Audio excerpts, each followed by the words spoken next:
When you first open up your layout, you're going to get something like this, the Getting Started window. And this is where you can choose your paper. And it's okay if you don't know exactly what final paper size you want to have, or if you want to have multiple paper sizes, you can create multiple layouts. But the good thing here is that you can start with the template, and later on, as you use the program more, you'll be able to create your own templates for your particular project types, minimizing and optimizing your workflow. Okay? What I'm going to show you today is I'm going to be using the modern title block. And we've talked about using Tabloid, but we also have an architectural D size. And you're welcome to try out an architectural C size for presentation as well. That way you can explore creating layouts. So I'll start with the Tabloid Landscape and open this up. Now, I'm going to draw your attention to the set of trays here every now and then, but I'm going to keep them off screen just to preserve some of the drawing area.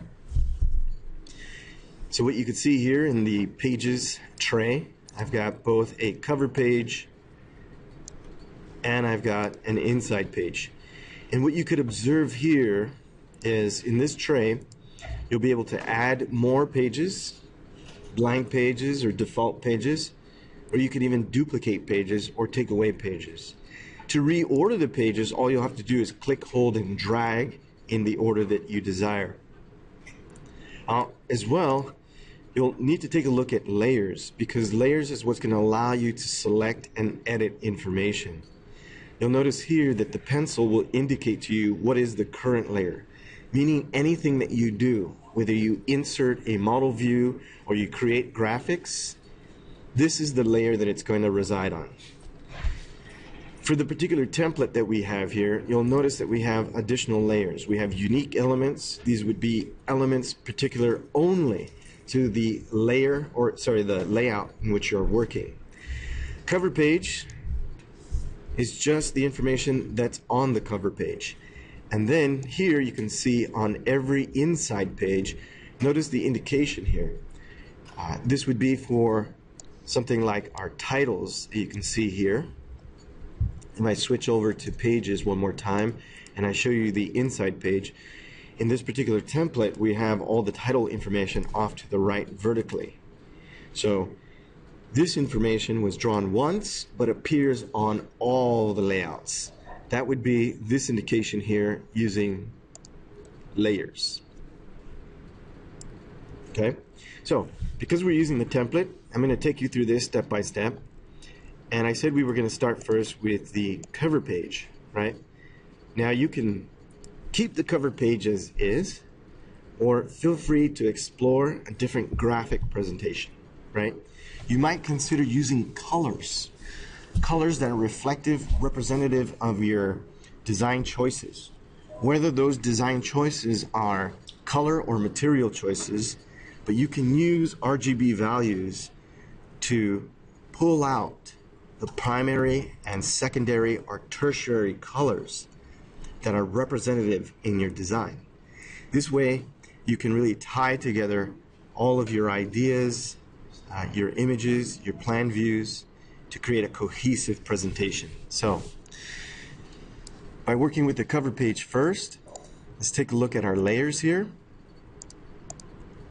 Okay, you can see the only layer that it's unlocked right now is the default. I have unique elements that are locked. I'm going to unlock those. I'm going to unlock the cover page. Okay, and you can see I'm still in the default layer. I'll move that around so you can see I'm in the default layer there. Now this means in this setting, I'm going to put this off to the side again just to conserve space. Now you can see that I can zoom in and select my information and make my changes. You can also see that you can select the geometry here to make your changes, right? So first thing I'll do here is just give it a project title. We'll call this the cottage floor plan. And you could use any title that's going to be descriptive of either your design idea or just use the project name like I'm doing here. And we could put in our month, date, So this would be December. Let's put in the final date of class. And you could use, if you've already decided where your project takes place, the project location. And for my location here, I've decided it should be in La Cañada, California, a dream location of mine. Okay. And oh, I'm sorry, I just keep messing this up. All right, and I did it again.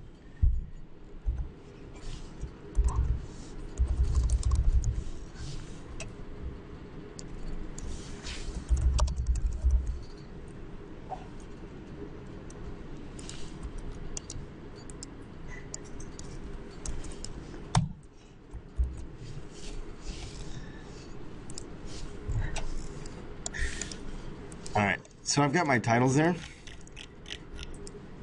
And let me show you again a copy of the sample.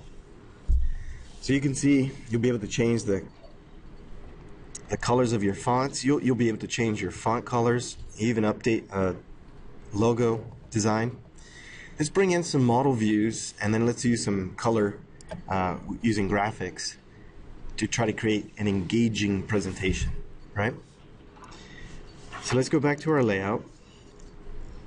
And the first thing I want to do is think about what model views I want to use. I probably want to use an exterior view, and I want to break it up so I can show multiple views on the overview page, right? I want to draw your attention to the overall, and then I want to draw your attention to details. That's the idea. That's the plan for this. So however you envision that, it could be different.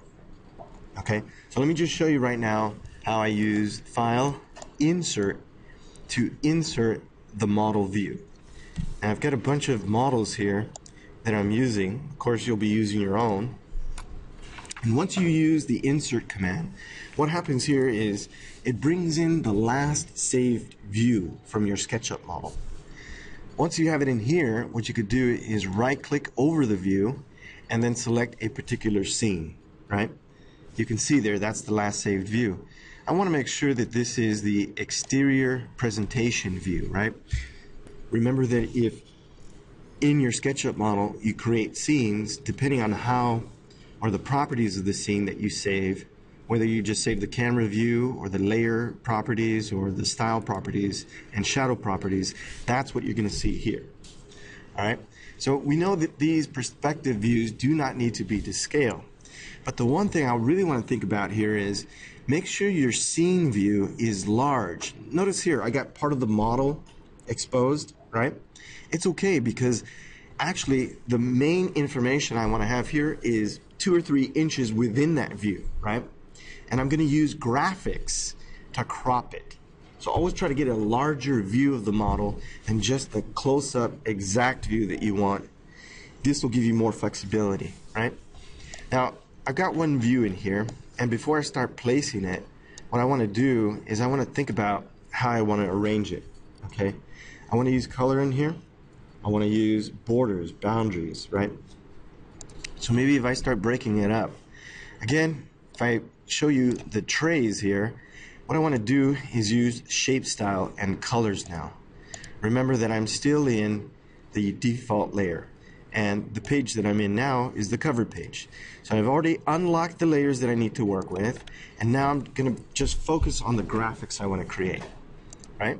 So up here in your menu bar, the one toolbar that you have, okay, you can see shapes, and you can.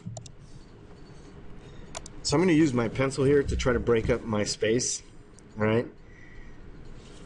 Right now you can see I've got a stroke, and this is the thickness of the pen. I'm going to try to make it about 2 points. It's going to be in black. Might change later. I don't know, different color. And I'm going to move this off to the side. I'm going to go about 2/3 down the way. Just 2/3. And I'm eyeballing it, but you could probably measure it, okay? I'm going to go about 2/3 of the way and just draw a straight line to divide this space, okay? And what I could do here, in addition, is think about how I want to present my views, okay? And maybe I don't want to use this graphic. Maybe I just want to use color washes too. So we'll think about it. We'll explore. Using shapes, okay, I can use different shapes like rounded, lozenge, bulge shapes. If I use something like a rounded shape, I've got little rounded corners like that, which can be kind of interesting, okay? Now you can see with the shapes, if I select the shape, if I want to change the properties of the shape, I have stroke and fill, right? So let's take a look at fill. Right now you can see that fill is off, and so is pattern. But if I turn on fill, you can see right now that, well, the color is white, so you can't really distinguish it. But if I click on the swatch, and I come over to my colors, I can change the color. Not only that, but I'll be able to change the transparency value. This is where it becomes really interesting, right? Because this is where you can take shapes, you could see the outline in black, right? Or if I decide, I can make that outline white instead. You see? Or I can even remove the outline. And if I wanted to use multiple shapes, I can simply select, control, and drag. Now look at that interesting graphic there, right? This is graphic overlay. So for example, if we change here the fill value, you can start to see the subtle effects we can create. Very interesting stuff, right? Now, we also want to use shapes to crop our views. So for example, let's take this shape, or any of these shapes here, make a copy, and I'm going to place it right on top of the other one. Okay? And let's move these off to the side, and I'm going to move this line too. Not liking it right now. And I'm going to bring back the shape and my model view. Okay? So you could do this a number of ways. Notice that if I select my model view and I use any of these grips, I can stretch the model view, right? So if I wanted to stretch it proportionately, I'd use shift. Use shift and it constrains the length and the width, right? Now, I could also move it around and then use the color, the frame on top, as a mask, as a clipping mask. And again, I'm going to use the corner grip with shift, and I'm going to enlarge the frame here, and I could use my arrows, right? You can see there I'm moving it incrementally, making it a little bit larger again, using shift to constrain it, and then I'll just move it around a bit here. Okay, so let's say that's the view I want to crop, right? What I want to do now is select both items. So here's the image, and then shift select to select the graphic as well. Right click right over both of them, and then you could use create clipping mask. And there you go. Now you'll also notice, right, that I have the shape of the shape as a clipping mask to reveal only that part of the image, right? Now if I double click, notice how I can still grab the image, move it around, and then once I click off of it again, you can see how it adjusted within the mask. So it's still editable. I could also right click and release. Can't see that. I can release the clipping mask and then start all over, right?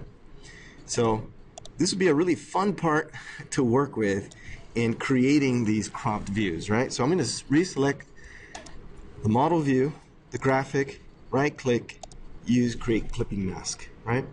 And so the color, nothing transfers to the image. It just uses it as a shape to mask that part of the image. All right, so we've got that. Now I'm thinking about a detail view, right? And this could be anything. This could be inside or outside, right? Maybe the overview here is trying to give you information about the outside finishes. You have other sheets to talk about the inside. You have your kitchen and your bathroom. So I'm going to just move this graphic over to the side here. Okay. I'll tell you what, about arranging your images or your graphics on your layout, you might want to use a grid, okay? You could barely see it right here, but what you could do is use your preferences as well, so you can move it and snap it to grid points. I'm not going to do that right now, but that's a possibility, right? Okay, so I'm going to use this little space here, maybe just to put in a couple different views. How should we do that? I've already got one view here, right? I can always change that view. So why don't I just duplicate it, and it's already masked, right? So if I use Control, drag, just move it over to the side, and then I can still align it. You can see how it locks right there, the alignment locks. And then I could use my arrows to adjust it. But really what I want to do is I want to change the cropped view, right? Two things, the shape and the view itself. So for one, if I double click, here's the shape, resize it for example, click outside, and there's my new cropped image. But now I want to change what I see there, right? Again, double click, select the image this time, the model view, right click, and then you could choose a different scene. Now, what if it's still the same scene, right? What if within that same scene I just wanted to zoom in, get closer, focus on something else? No problem.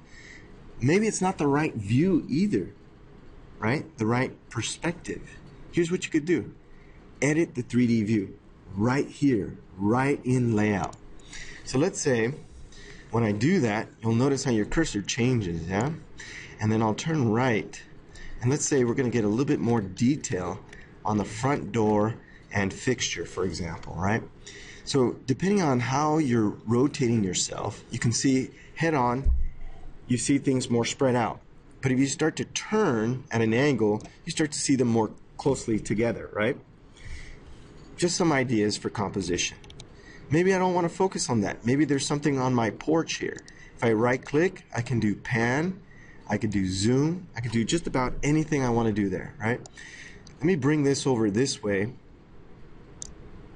and then let's see what that looks like. Okay? Now here, again, depending on what I decide, I can still keep editing. So again, if I double click, this time what I'm going to do is select the model view and maybe just move it around, huh? Just move around my model view. But there I run out of the image, and if I double click again, I go back into 3D editing. So now I'm going to zoom in this way and see what I got. And it could be a little bit cumbersome too. So this is why it's always best to have your views saved, period, right? But what I wanted to show you here is the flexibility that you have to actually update them dynamically, right? So again, you can right click, edit your 3D view. It's hard to see my frame, right? And I could use layers for this. I could separate my images and stack them so I could see always the shape on top. But no big deal. We'll just pan it a bit. Gonna focus on that, maybe a bit of the door there, and maybe I'll just zoom out just a tiny bit, pan up, maybe something like that, and then get out of my view. Let's see what this reveals. Not bad. We'll work with it, right? So you could decide how much detail, what detail you want to show. Just think about selecting images that entice your viewer. Again, additionally, the ways that we want to use our graphics here, as you can see right now, even if I align it to the frame, okay, it's sitting on top. Oops. Let's undo that. Stretch it out this way. Pull it down this way. Now, it's on top. I don't want it like this, right? What I can do then, and you'll notice that with your layers, so if you think a little bit more about how to use your layers, you can add more layers. Right now, everything's on the default. So if I select the graphic, right click, oops, let's make sure we got the graphic there, right click, we can arrange it. We're going to send it to the back, and now you can see the color is in the background, right? So we can make our adjustments there, even make a copy of that and change our color. So again, this is a great way to start to highlight colors in your design, right?